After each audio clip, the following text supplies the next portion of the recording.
ಮಾಜಿ ಕೇಂದ್ರ ಸಚಿವೆ ಸ್ಮೃತಿ ಇರಾನಿಗೆ ಈಗ ಎಸ್ಐಆರ್ನ ಬಿಗ್ ಶಾಕ್ ಎದುರಾಗ್ತಾ ಇದೆ. ಮತದಾರರ ಪಟ್ಟಿಯಿಂದ ಸ್ಮೃತಿ ಇರಾನಿಯವರ ಹೆಸರೇ ಮಾಯವಾಗಿದೆ. ಈಗ ಗ್ರಾಮ ಪಂಚಾಯಿತಿ ಮತದಾರರ ಪಟ್ಟಿಯಲ್ಲಿ ಸ್ಮೃತಿ ಇರಾನಿಯವರ ಹೆಸರಿಲ್ಲ.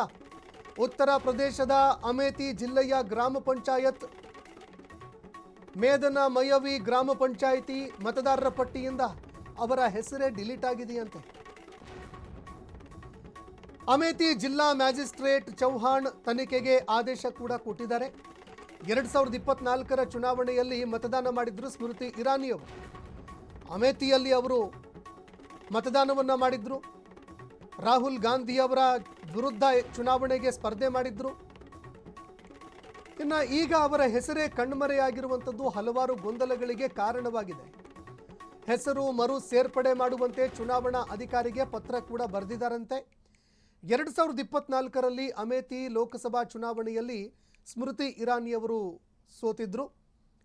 ಕಾಂಗ್ರೆಸ್ನ ಕಿಶೋರಿ ಲಾಲ್ ಶರ್ಮಾ ಅವರ ವಿರುದ್ಧ ಸೋಲು ಕಂಡಿದ್ರು ಮಾಜಿ ಸಚಿವೆ. ಅದಕ್ಕೂ ಮುಂಚೆ ರಾಹುಲ್ ಗಾಂಧಿ ಅವರ ವಿರುದ್ಧ ಸ್ಪರ್ಧೆ ಮಾಡಿ ಗೆದ್ದಿದ್ರು. ನಂತರದಲ್ಲಿ ಮತ್ತೊಮ್ಮೆ ಇದೇ ಕ್ಷೇತ್ರದಲ್ಲಿ ಸ್ಪರ್ಧೆ ಮಾಡ್ತಾರೆ.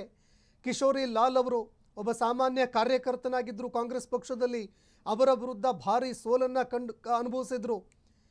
ಇದೀಗ ಅವರ ಹೆಸರೇ ಮತದಾರರ ಪಟ್ಟಿಯಿಂದ ಡಿಲೀಟ್ ಆಗಿದೆ ಅನ್ನೋ ಮಾಹಿತಿಗಳು ಲಭ್ಯವಾಗ್ತಾ ಇದೆ. ಹೀಗಾಗಿ ಬಿಜೆಪಿಯ ಪದಾಧಿಕಾರಿಗಳು ಈಗ ಅರ್ಜಿ ಸಲ್ಲಿಕೆ ಮಾಡಿದ್ದಾರೆ ಅನ್ನೋ ಮಾಹಿತಿ ಲಭ್ಯವಾಗ್ತಾ ಇದೆ.